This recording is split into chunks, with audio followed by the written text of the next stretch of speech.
those of you who might not know, let me introduce you. Chris is the labor organizer who led the first successful U.S. union drive at Amazon.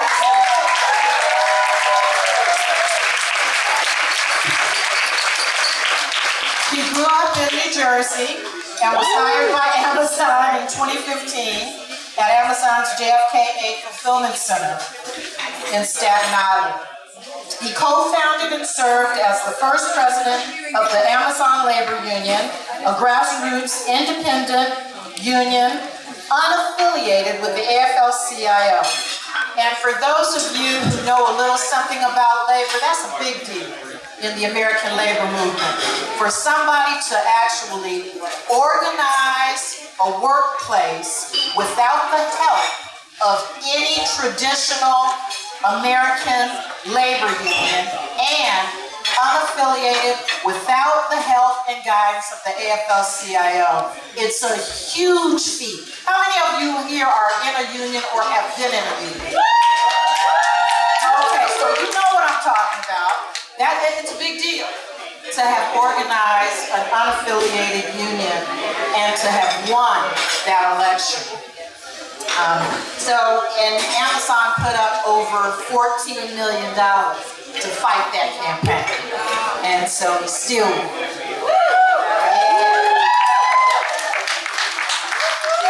His work has inspired labor activism nationally as well as internationally. Chris's commitment to human rights led him to join the Gaza Freedom Flotilla aboard the ship. On July 20th, the gondola launched from Gallipoli, Italy, to begin its final leg of its journey to break Israel's naval blockade of Gaza and deliver humanitarian aid, food, medicine, diapers, the essentials that we know the Palestinians are in need of. There were 19 activists aboard and 2 journalists. On July 26th, the Israeli occupation force intercepted and boarded the gondola in international waters, seizing the vessel and kidnapping all aboard. Chris was the only black person on the ship and was singled out for violent treatment. He was choked and beaten by Israeli soldiers. The other detainees were not subjected to the same level of violence, and Chris was one of the last detainees freed, not until July 31st. Notably, he received no U.S. consular assistance, unlike participants from other countries who reached out to try to protect their citizens. We are thankful that the Israeli terrorists didn't kill him. I know that might sound like hyperbole, but we are watching in real time the murderous actions of the Israeli forces. We are watching it every day. So we are honored and humbled to have Chris here and thankful that he is able to be with us. So join me once again in the applause.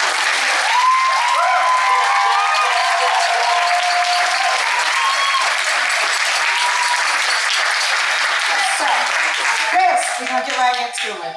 First and foremost, most people know you here. I know you here as a labor activist. I started my professional career in the American labor movement and have been following your rise. And so I guess the first question I'd like to ask is, what got into you? What got into your soul that made you recognize the dignity of workers, that made you want to even start this work to protect workers, to engage workers, to organize? What got you started? Oh man, I love that question. You know why? Because 5 years ago, if you would have asked me that question, I'd have looked at you like you was crazy. I had no intentions on organizing a union. I had no intentions on, obviously, the last mission I did, going to Gaza. I would have never imagined I'd be going to Gaza. I didn't even have a passport 5 years ago. The last thing I did before the pandemic, before COVID-19 became the epicenter well, New York City became the epicenter of the world. I was on my way to a hip hop concert, rest in peace, Pop Smoke. I was in the club living my best life. I wasn't organizing anything. I was just working at Amazon 60, 70 hours a week. My commute was 2.5 hours each way from New Jersey to Staten Island. I worked a 12-hour shift. So my life was just working, rinse and repeat, and working some more. And then they fired me. After 5 years at working at that company, being an assistant manager for 4.5 years, opening up 3 Amazon warehouses in the tri-state area, New Jersey, Connecticut, and Staten Island, New York, training thousands of their employees, hundreds of their upper management. When they fired me during the pandemic, that's when my life changed forever. On March 30th, 2020, I led a walkout over COVID-19. Some of y'all may have heard about that. And a week later, the richest man in the world, Jeff Bezos at the time, who was making $13 billion a day, $9 million an hour, almost $5,000 a second, had a smear campaign about little old me, Chris Smalls, who was making less than $50,000 a year at Amazon. And in that meeting, he said that I'm not only not smart or articulate, but to make me the whole face of the unionizing efforts against Amazon. And I said, that's a good idea.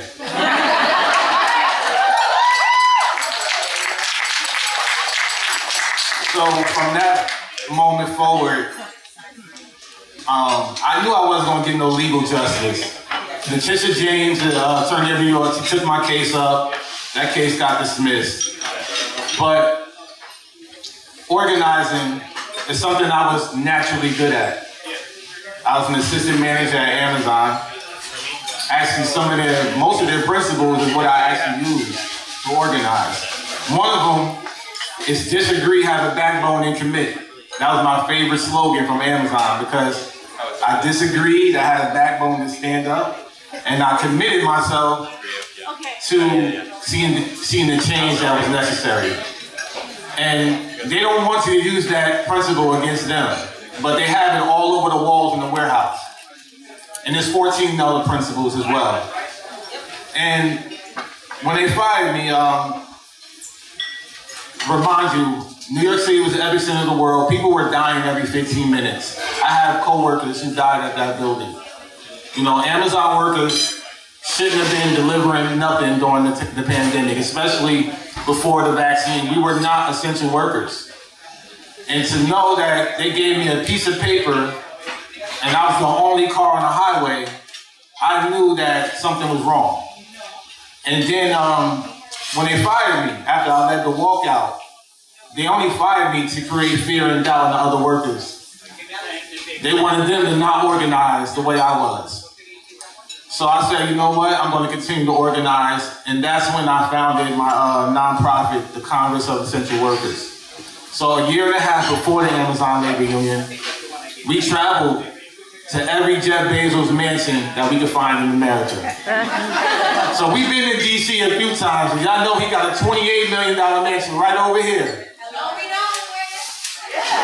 yeah? You know where the embassies is at?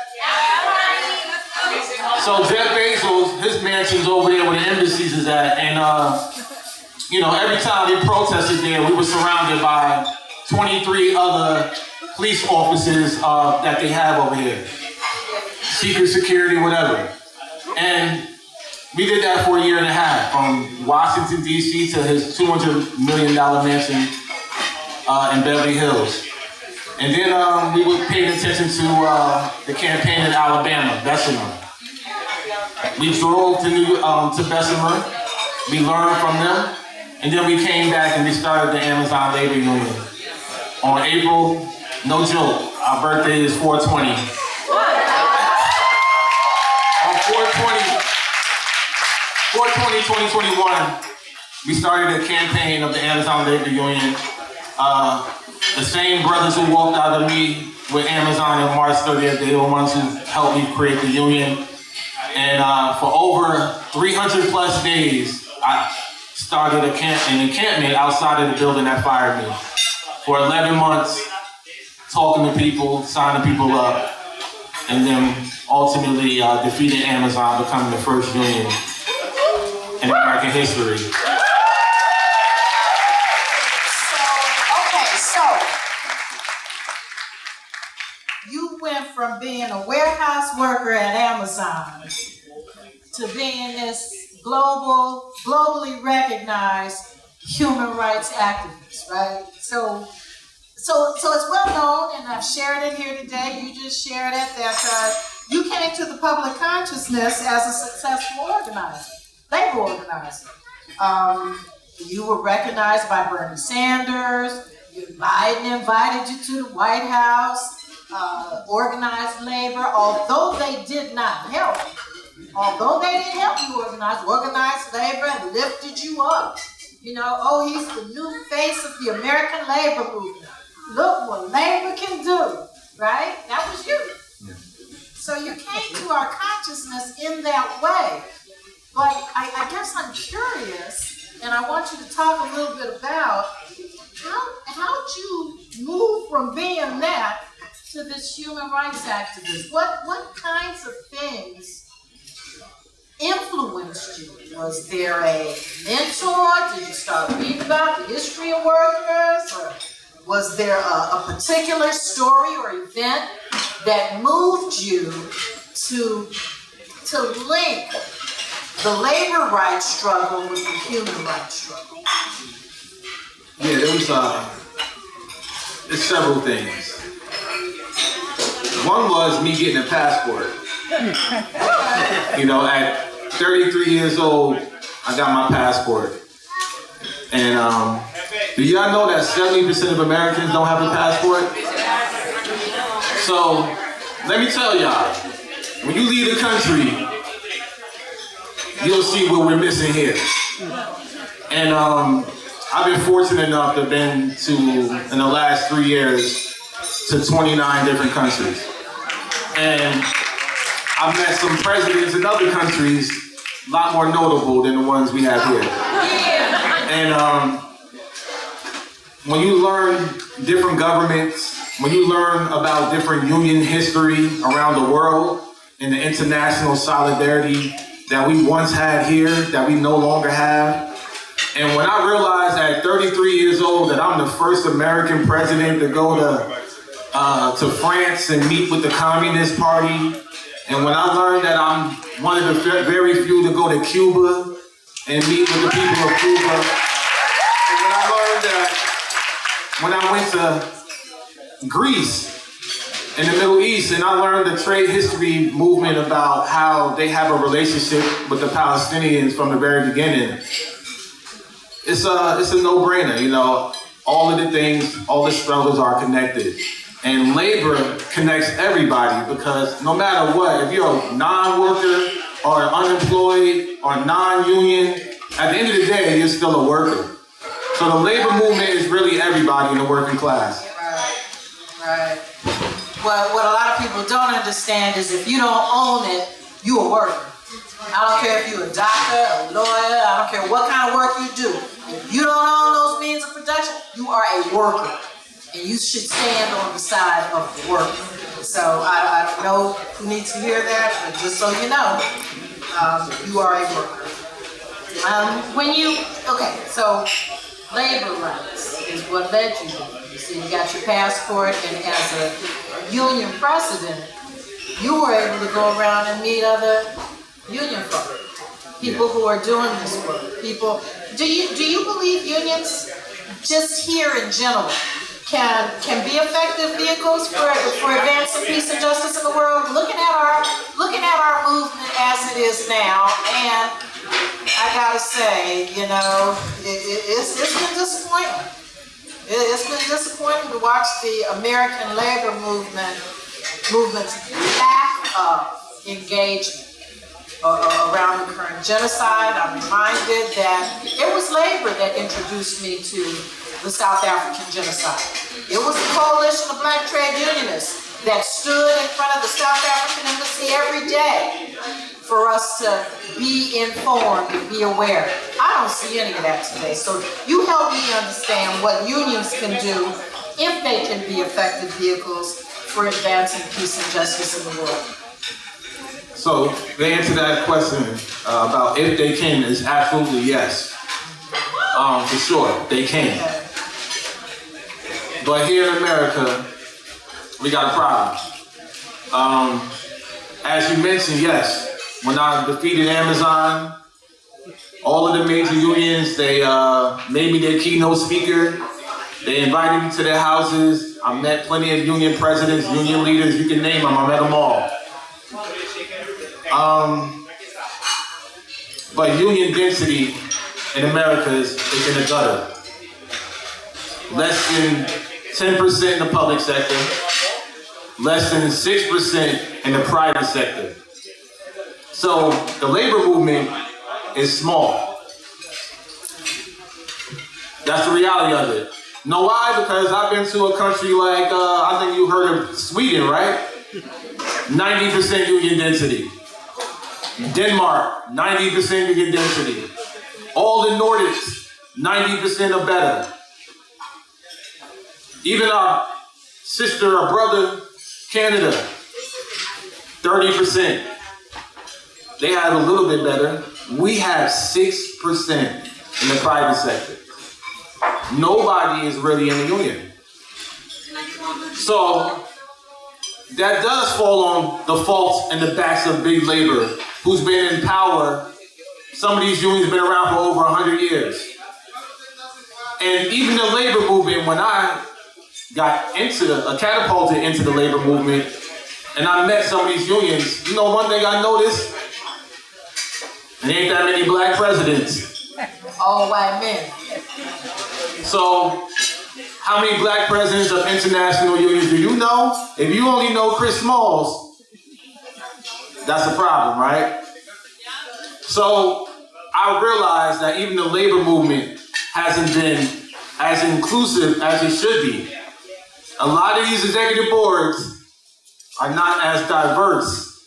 So, I looked at the Amazon labor union and I said, we're a threat not only to the establishment, but we're a threat to the labor unions as well. My board was, y'all can look at the old footage. My board was full of black people, mostly women, and it was multi-generational and multi-intersectional.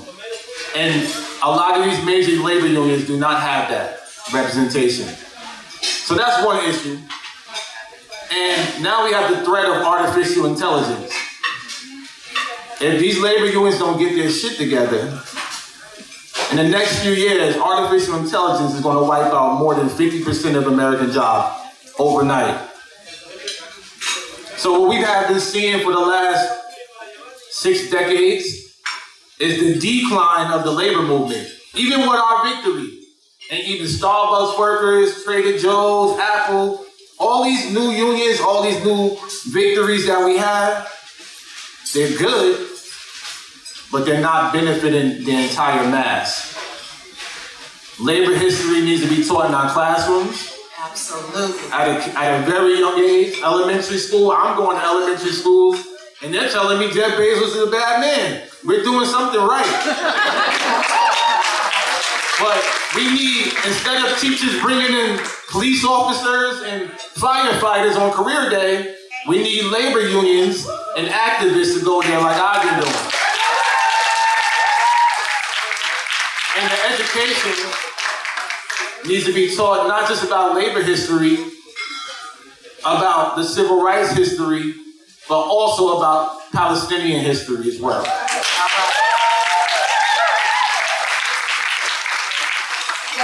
That's a good segue. I do want to give a shout out, though, that the Service Employees International Union was recently elected a new black woman who is president, and she's trying to do the work. She's walking the walk and talking the talk. So I do want to put that out there. There is some glimmer of hope in the American labor movement. For folks outside of unions that say you should focus at home, right? Your activism challenges the idea that organized labor should stay in their lane. I want to know what do you say to those people? What do you say to the people that say organized labor doesn't have a place in the fight for Palestinian rights? It's a shame, you know. That's also what motivated me to join this mission more than anything. As an American labor leader, as an American taxpaying citizen, as a black man, there's many reasons why I wanted to join the Hundela. But when I saw our article that was written by the AFL-CIO and the longshoremen who once stood on the right side of history, the article said that they had passed 0 resolutions since October 7th. Zero. With regard to the genocide. Exactly. And, step further, the longshoremen are actively shipping arms to Israel. For the last 22 months, from the U.S., every 15 hours, a shipment of arms have been delivered. And that's by the hands of union dock workers from the ILWU. And, step further, you know, when I was kidnapped last week, how many labor unions spoke out about it? Right. It was a couple. A couple. Your union, of course, the Amazon Labor Union. Yeah. Nurses. Yeah. There was a small unaffiliated group of nurses. Yep. And the California Faculty Association. Yep. Those were the only 3 unions that called for your release, that spoke out on your behalf. The only 3. Nothing from the American Federation of Labor, nothing from the Teamsters, who now are affiliated with the Amazon Labor Union, nothing from their president. They were the only 3 small labor organizations that spoke for your release. And, you know, I asked earlier who in here was in a union or had been in a union. The union ain't some third thing. The union is the workers. So if you're paying dues in a union, it's on you to say to that union, hey, one of ours is locked up. We need to call for his release. One of ours is locked up. We need to make a statement. We need the media in. This is all of our responsibility. So, you know, I want to talk a little bit about how you even wound up there. What led you to join the Freedom Flotilla? And, you know, it really, as a black woman, you don't see many black men stretching out in that way. So I want to know what led you to join. Did somebody invite you? How'd you find out about it? How'd you prepare for the trip? You know what I mean? What did you expect?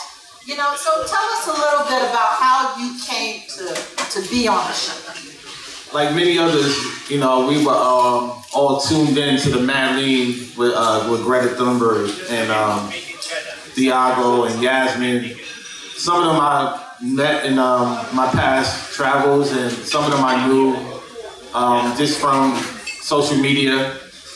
I was sending messages to all of them, trying to get through to get on the next one. I didn't know the next one was going to be that soon. I just wanted to inquire about the next flotilla, like anybody else. So I actually filled out the application, didn't hear back because they got thousands of them. I sent them a DM, I slid in the DMs. That didn't work. The only one of them got back to me, but she was like, yeah, I'll let you know. Never heard back. I mean, she went to prison, so I don't blame her. And, you know, I said, okay, let me try something else. I saw an interview by a journalist who interviewed me in another country. And I said, maybe if I send him a message, he can put me in touch with somebody. So yeah, long story short, he gave me Hueda Arak, who's one of the co-founders of the Freedom Flotilla Coalition, number, and she called me the next day. Wow. And she was like, listen, we're leaving tomorrow. So I had 24 hours to make a decision. Wow. So thankfully, I'm a single father, but I had my kids for the summer. So I had my kids with me, and I literally had to, and this is preparation for the trip, I had to have that conversation with them, like right then and there after I got off the phone. And my kids are at that age where they got social media, they think I'm not cool. So they are 13 going on 18, so to speak. They think they know everything. And I didn't want to scare them too much, let them know that I'm doing something that can cost them my life. But I definitely told them, many times, how much I love them and how much I'm doing everything for them. And even if they don't understand it, that I'm still fighting for their future, And they was able to accept that, So that was it. I couldn't even tell my mother. My mom, I couldn't tell her because she would have definitely tried to talk me out of it and probably had a panic attack. So I was like, let me wait till I'm on the boat before I tell her. And it was one of those, I'm going today. And I didn't even tell my union. My union was like, what the hell are you doing? Like, yo, you could have told one of us. So everybody gave me a piece of their mouth when I got back home. You were talking about that. You got 3 kids. You said you got a set of 13-year-old twins and you got a 15-year-old. And you said you couldn't even tell your mother, right, that you were going. I'm wondering, and this is, and you can share with us what, as much as you want. I'm wondering how the rest of your family is looking at what you're doing. I know that, you got it in your heart and soul. But I'm wondering how the rest of your family is viewing what you're doing right now. Oh, man, it's hard, A lot of them still shopping on Amazon. They get on my nerves, but you know what? I love my family. It's just like, I realize that even with my mom, I'm debating her all the time now. But it's only because she's learning at her pace. And one thing about being an organizer is you're gonna have days when people curse you the fuck out. They don't want to hear it. They don't want to hear what you're talking about. They're gonna ignore you, and that can be your family. Some of y'all might be, y'all know y'all partners, and they ain't with it, but y'all still love them. And that's how it is. It's like, despite how many times I tell my family to cancel their Amazon, or how many times I have to talk about Palestine, or don't vote for Kamala because she's a black woman, they gonna do what they gonna do. But then, they always call me afterwards like, yo, I should have listened to you. And so I look at that like, you know what, as an organizer, you just gotta be there and be available for them when they're ready. And that's how you organize people. It may not be when you might be radicalized, we all are. They may not be ready yet, and sometimes people just gotta see things before they can actually understand it. It shouldn't take, 500,000 people dying, but unfortunately we live in America where everything is retroactive.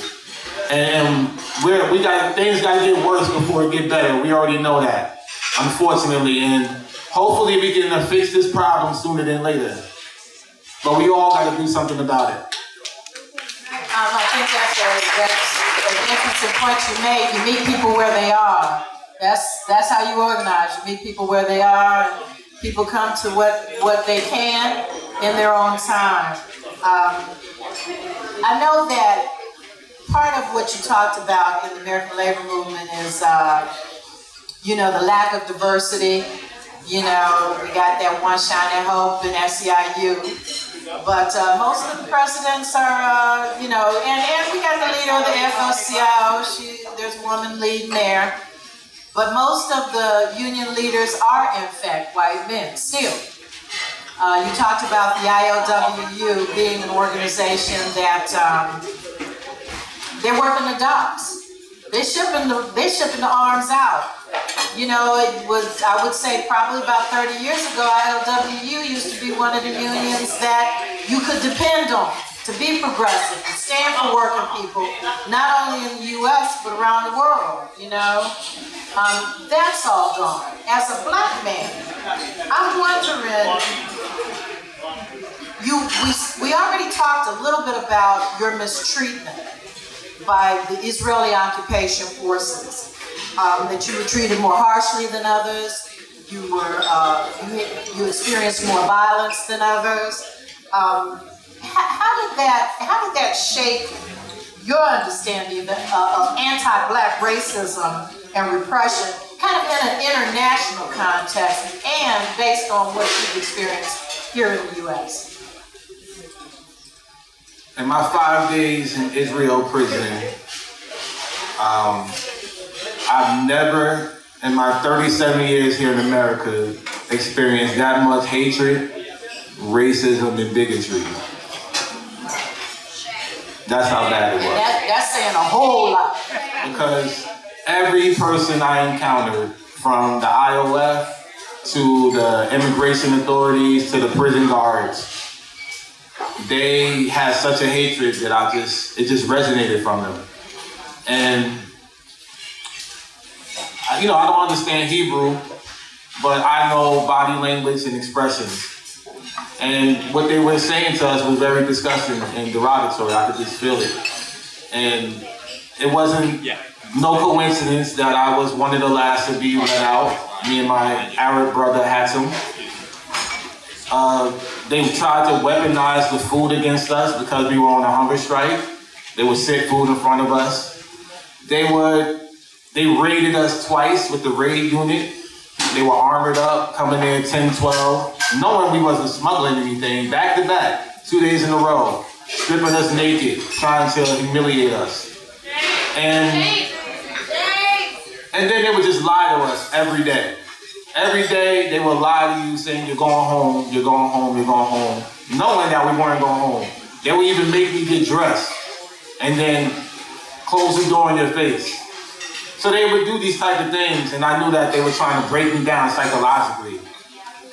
But what I also realized is how much that I didn't respond to them that was making them even more upset, because they couldn't break me. And they were trying to break me, but they couldn't.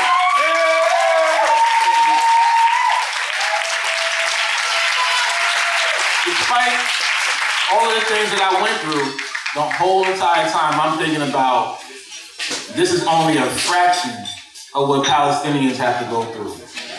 This is only a fraction, no comparison. So, and I know their prison was full of Ethiopians. They tried to block us off from the rest of them, but I was observing when I walked through that one time, and I saw there was nothing but Ethiopians locked up, and some Filipinos as well.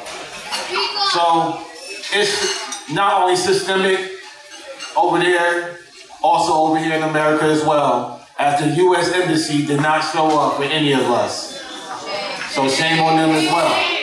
And we can talk about, you know, the politicians. We all know, from the Bernie Sanders to the AOCs to Kamala Harris, every last one of them, I met these people. We all know that they've been completely silent. Right. I guess I'm wondering, how did the other people that were on the ship, the comrades that you had on the ship, how did they respond to the way you were treated and what they saw happening to you? So I don't even think did we talk about what happened? I don't know if we did. Well, let's talk about it. Yeah, I mean, and in fact, really, in preparing for the conversation, the first question I had, and we did some preliminary time, but my first question was, how you doing? How you doing physically? How you doing mentally, emotionally, after that kind of an ordeal, after being beat down like that? How are you? And what happened? I am blessed and humbled, and I am great right now. I'm ready to continue to work. obviously, I was exhausted, when I came back because one more thing that they also did, specifically with me and Hatem, they dropped us off at the border of Jordan and left us there. When all the other prisoners, they took them to Tel Aviv airport and sent them back to their countries. Wow. So that tells you even more how they tried to break us. And they gave me the craziest flights to get back home. I had like a 2-day layover. And they deliberately sent me to 2 countries that are complicit with Israel's war crimes. Dubai and then Germany. So they were trying to, once again, but I changed the ticket on the ass, so. Anyway, yeah. So if y'all was watching the live stream, you know they board the boat, they pull the cameras down, they cut communications off because they're cowards. They can't come in the daylight and they don't want anybody to see. But when they get on the boat, they have a camera crew with them. They want propaganda. They knew we was on a hunger strike, so they announced it. They're like, we understand you're on a hunger strike, but we still brought water and sandwiches. Nobody want them damn sandwiches. So they had a camera crew walking around while we had our hands up, asking us about water and food. We said, no, give it to the kids in Gaza. Right? Give it to the kids in Gaza. We wouldn't be here if y'all was giving the food to them. Anyway, we were only a few hours from Gaza. We would have made it to Gaza by 3 a.m. But they kidnapped us and took us to the port of Rashad, which is 12 hours away. That's how far we were from Israel. We wasn't trying to go there. Anyway, they transferred, the IOF has to transfer us over to the port of authorities at the immigration. And that's when, I'm gonna be honest, and I already said this in other interviews, but I ain't go all the way out there to be quiet. So I was talking my shit. And I did it for a number of reasons. I did it for all the Palestinians that can. And I said, straight to the IOS face, and I pointed at them too. I said, especially you. Without them guns and weapons, you ain't shit. None of y'all. And I did give them the middle finger, but the IOF wasn't the ones who assaulted me. They were too cowardly. They couldn't even look me in my face. The average age of the commandos that was on that boat was probably 20 years old. So I was frustrated. I wanted to slap the shit out of every last one of them, but I couldn't jeopardize my crew. But when I got off the boat, they had another camera crew there, but they want propaganda. And I'll let y'all know this also. The Mad Lean with Greta. Y'all saw how many pictures was out there? Yeah. It's funny how they haven't released nothing from us.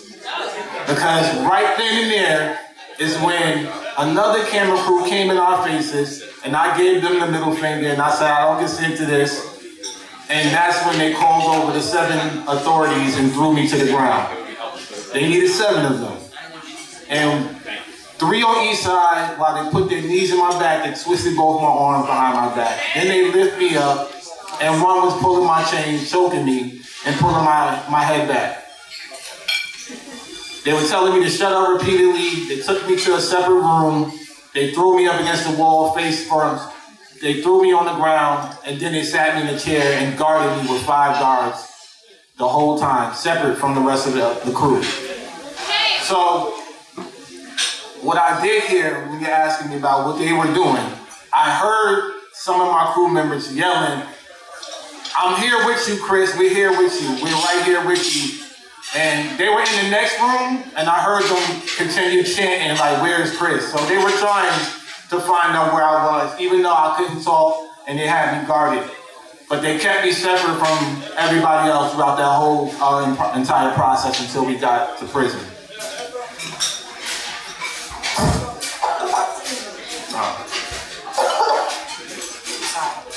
So how are you doing now? I'm good. How are you doing mentally? Yeah. I Honestly, when you go to prison, it's not something I recommend any of my comrades to want to sign up for. As I mentioned, you put your life on the line. And the physical part is not so bad. You know, mentally you have to disassociate yourself. I was on a hunger strike, so I was hallucinating a lot. And they had, land sickness from being on the boat. So the room is rocking all day, every day for like a few days. So you had to face different challenges, but afterwards, the only PTSD I really have is at night I keep looking up in the sky because of all the drones that I counted surveilling us every night. In my 4-hour night shift, I would count over 50 drones surveilling us. So I just found myself at night continuing to look up because I feel like, they're always watching. And I think that's something that we all need to be aware of is that, whoever they are, we have to always protect ourselves and protect our communities and be on our P's and Q's. That's what it opened me up to when I left there and got back home. One of the things that, and we talked a little bit about this, but I would like you to go into a little more detail in terms of what we've heard a lot about is how this is not a black struggle. This is not black fight. One of the things we say in the labor movement is an injury to one is an injury to all. And so, really. So, I want you to talk a little bit about, how you have pushed back against that narrative that this ain't our fight, and that we shouldn't be involved. You brought that on yourself. Why you step in like that? Can you talk a little bit about what you say to answer that? How do you respond? What can we say to answer that? Yeah, I tell people like this, first of all, that's just ridiculous to even think that this is not our fight when we know that Palestinians have always been a part of the civil rights movement.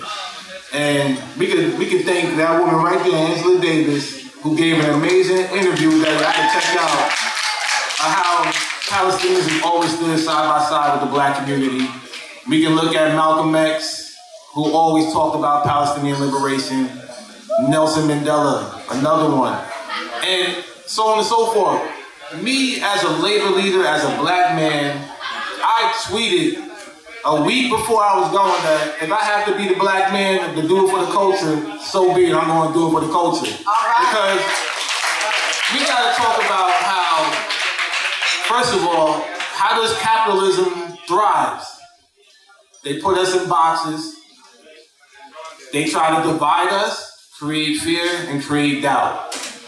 All these stigmas that we're talking about, like this ain't our fight, or if you don't like your job, quit, or those are low-skill paying jobs, unheard of, when Jeff Bezos can't pack a box, or he's not smart or articulate enough because he's black.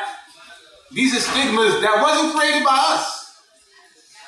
So we know they don't want us to come together. Because how did I beat a $2.2 trillion company like Amazon? It's simple. The power of people when we come together. They can't calculate that shit. They can calculate numbers, they can calculate profits, they can calculate how many people they hire and fire, metrics, you name it. But they couldn't figure out how the hell grassroots organizing works. When you bring people together from all different backgrounds and creeds, that's what they're afraid of. So they want us to sit this one out. You'll be a damn fool, because we're running out of time. Thank you for that. I wanted to turn it over to the audience for some questions in just a little bit, but I have a few final questions. So, first of all, what are you doing these days? What are you involved in? What kind of work are you doing? Are you still involved with the ALU? When I introduced myself to you and I said, who are you? How do you want me to talk about you? You said, I'm a labor man. I'm a labor activist. That's who I am. And so I want you to talk a little bit about what you're doing now and what you have going on, or partnerships and campaigns that you're involved in. What are you doing? Yeah, I mean, of course I'm going to be continuing to support the future flotillas that are going out there to break the siege. That's number one. Would you go back? Yes, I'm absolutely certain I will go back if I have to. Hopefully I don't have to, but I already said this already. I will absolutely go back as many times as it takes. Huwaida, who I was also honored to meet, she went, this was her 9th mission. So, you know, for somebody to still do that 9 times, there's absolutely no way I can't do it again. So I will absolutely go back in the future. What I'm doing now, besides, you know, taking to the streets, yeah, I know, thank you. I'm trying to get us to escape the 2-party plantation. And one initiative I'm working on, I'm gonna go right into it. The one initiative that I am gonna be working on is resurging and rebuilding the U.S. Labor Party.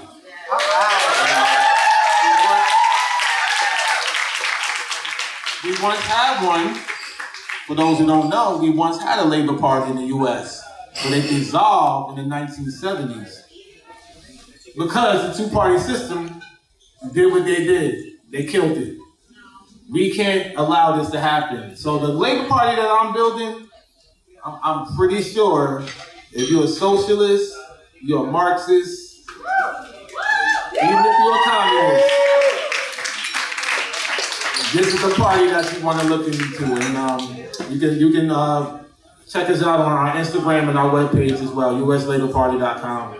And obviously, of course, my labor union still doesn't have a contract. We have some strikes coming up. There's definitely going to be another strike coming up. But we really got to focus on this administration when it comes to that, because it's 3 years since we beat Amazon, and we don't even have a bargaining order. And the reason why we don't have a bargaining order, because the National Labor Relations Board, which is right down the street, they are not functioning right now because they don't have enough board members. They're understaffed and underpaid. That's the number one problem. Trump knows this, so he's not going to fix that. As you know, he gutted the board his first 10 days in office. No coincidence why he attacked the labor board right away to dismantle what we have. He already did that. So labor unions, they're going to have to help our union out to get a contract. And the only way we're going to do that is we got to call some type of general strike. And hopefully they pick the right side this time. We got to do it right now. Wow. So how can those of us here today support your work? You said the uslaborparty.com. That's the website? That's the website. And also, okay. And how can we support what you're doing right now? I know that there's been lots of talk about a general strike. I believe that's really the only thing that can work in these times we're in. But also, I know you've been in solidarity against the occupation of D.C., and maybe you can talk a little bit about some of the work you've been doing there. Yeah, I mean, obviously, I'm trying to connect so many struggles, and right now we all have a role to play. Some people want to get involved with the next flotilla. I encourage you to, but also I encourage you to fight in the way that you feel that you can.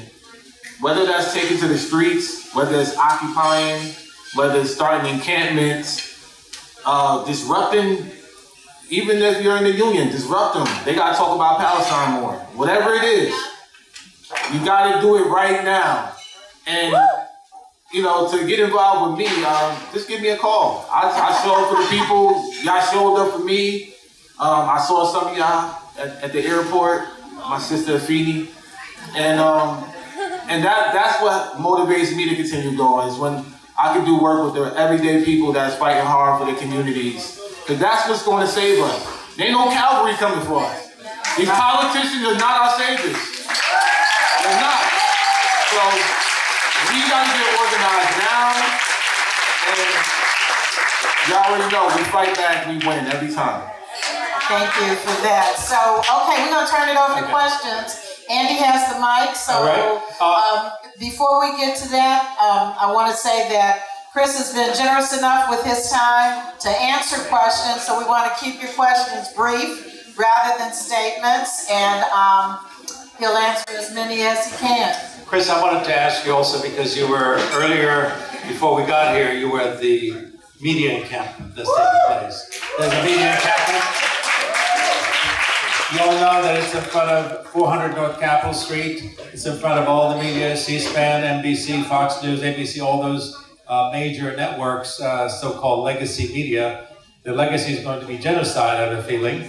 But I wanted to ask you about the role of the media, and I know you spoke about that today, and the impact that has, and the way that the media is being replaced now with really more social media and other ways, and word of mouth, as you mentioned. Right. Yeah. So y'all know, obviously, when we defeated Amazon, I was all over publications, from the New York Times to the Washington Post to Times 100 most influential women in the world, and so on and so forth. Every article published a story about me. And when I was kidnapped last week, even as prominent as I am, virtually no legacy media wrote about us, or even wrote about the fact that 7 Americans were on the $100. Not just me, but 7 Americans in total were on the $100, and U.S. media ignored it, as I mentioned, politicians as well. And yeah, I tell people this on the left that's organizing, like, we don't have the propaganda machine that they have. We don't have access to millions of people instantly the way they do with their media. But we do have to create our own propaganda as well. And that starts with the things that you are seeing on certain podcasts, obviously being here in community with poets and busboys. You gotta build your own communities. And you have to find a place that you can organize and once again build with. Legacy media is gonna lie to us. They're gonna ignore us when stories are important. And they're gonna water down whatever version they give to us anyway. It's not even gonna be the truth. So understand that, not only shed light on the fact that they didn't write a story about our kidnapping, the fact that I was once in all of their publications, and now they don't want to act like I don't exist. The same thing with these elected officials, as we mentioned. They're the worst ones, because they're the ones that come take pictures with you, show up to your rallies, shake your hands, and co-opt your slogans, your sayings, and won't do shit for you. So those are the ones that we have to continue to call out. So yeah, I encourage everybody to join these encampments, because we all have a role to play. And thank you for having me at that space. I know it's been going on for 3 weeks. It was an honor to be there. An honor to be here with y'all tonight. Thank you. And a huge shout out, of course, to local independent media, WBFW, some folks from here from WBFW, Joey Eisenberg, Katia Stick, so all of these folks that have made a difference. We've had, we've had media like Zeteo here. You had the interview earlier with Mehdi Hassan. We have Breaking Point. We have Drop Site. We have so many more independent media that I think we expanded. And as they continue to shrink, we continue to grow. So that's the best part of this. So with the media in mind, I'm going to turn over the microphone to Brene Brown to ask a question. Hi, Chris. Renee Brown, WBFW. I just want to say, because Pam asked all the awesome questions, so I just want to say thank you. Thank you! Thank you for representing us as a Black woman. You put courage your foresight, the compassion. You represent it, brother. You are my hero. You are my hero. You have one question. What happened to the food you all tried to deliver to them? The food? What The happened? food. One thing about the boats, they take them away. We don't get them back, so they're not going to deliver that food. They claim they will, but I don't believe them. They were liars, unfortunately. But that's why we're going to continue to send another one, and another one, and another one. And fuck DJ Khaled, by the way.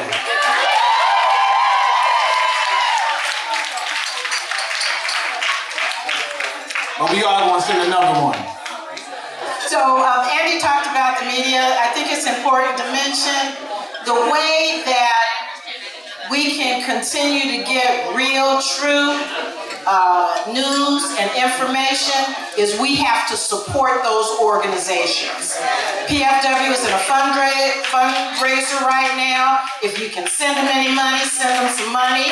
Zateo, if you just listening and online for free, subscribe.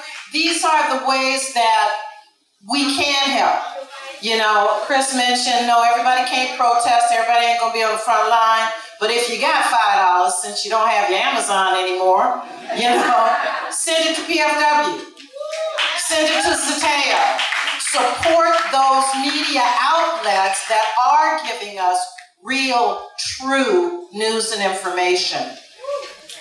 Thank you. And of course, we can't forget We Act Radio as well. Our brother Kimon, right there. All right, so you're next. Are you next? Yes, she is. Hi, Chris. How are you? How you doing? My name is Mel. I am the first Black woman hired by the NFL to represent Beat Your Feet. It is a cultural dance in Washington, D.C. That we do to go-go music. And it is very important to our city, go-go music and the Don't Mute D.C. movement. And I would just like to know, what is your position on artists being asked to wash down, or how artists can continue to express their art in a city with so many restrictions and oppression going on right now? Man, that's, as an artist myself, as a musician, art is political, and we can't allow anybody to silence us. I honestly, I'm not from DC, but I want to do my homework on it, but nobody should be able to silence you from speaking your truth. When people reach a certain plateau, the only way they got there is by speaking truth to power. And whether you're doing that through artists, like your artist work or music, you can't allow them to stop it. And I was just encouraged, like, if you need me to reshare, amplify, I'm more than happy to do that for you. Just whatever you need, I'll help you guys out. It's important that we keep the artwork going, because art is a form of liberation for us. And it definitely motivates me around the world. Everywhere I go, I try to take a glance at murals and different political activists that used to be artists. So it's inspiring to see if we need that. We need that in our fight. So whatever I can do to contribute, just let me know. You heard it here.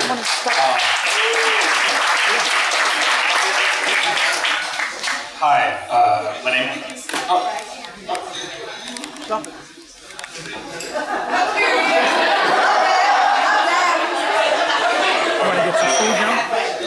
We're just here with you. Hi. First of all, fantastic to meet you. Thank you so much for everything you do. My name is Mikhail Delahaye. I am the quality director for Prosthetics for Palestine and the Healing Hands Fund.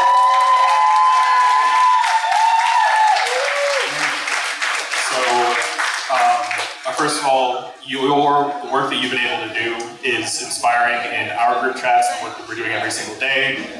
Ordinary people who can get involved in any capacity they can is something that is core to the mission that we hold dear. And from your perspective, you've been able to experience so many different cores and curves of the Imperial Boomerang. And given that the Imperial Boomerang is kind of active right now in Washington, D.C. in terms of we're under military occupation, and from your perspective, you've been able to see that not only is it all connected, but it is so deeply interlinked. How would you, when you're messaging to people, when you're trying to show them that all these causes are connected, that all these causes are interlinked, and really the people of Gaza are the hinge that the colonial project rests on? In your perspective, in our messaging, in our stories, in our history, how we look back on this moment, how do we want to show people and the world that it's all connected and that every individual action we can do to move that hinge brings this whole thing closer to finally seeing justice? Great question. In the words of rest in peace, Jane McAlevey, who I spent some time with before she passed, she told me there's leaders and there's activists. And it's the job of a leader to activate the activists. So if you're a leader, you gotta lead by example. If you're an activist, you gotta get active. You gotta take the step forward, the first step. And hopefully people will follow. It took me over 300 days with Amazon. But I was out there every day, night or day, rain and shine. Because once again, you gotta meet people where they at. And when you take a day off, the company's working. Your opponents are working. The opposition is working. So you gotta sacrifice something. You gotta be willing to sacrifice. And trust me, it's gonna be worth it. I want everybody to experience the day I beat Amazon. That was the best feeling in my fucking life. I promise you. I promise you. If you organize and you win, next to my kid's birth, that was the best day of my life. So, Every union organizer knows that feeling. Yeah. That feeling of that win, it's worth it. So, it may not be today, it may not be tomorrow. You may have days of doubt, days of defeat, days you feel like giving up. But you can't. You just gotta keep going. And know that the work that you're doing is important. No matter if it's, I done rallies when 8 people showed up. But I didn't give a fuck because I was outside Jeff Bezos' house. So just keep doing the work and it's gonna happen, bro. It's gonna pop, it's gonna resonate. Keep doing the work, bro. No doubt.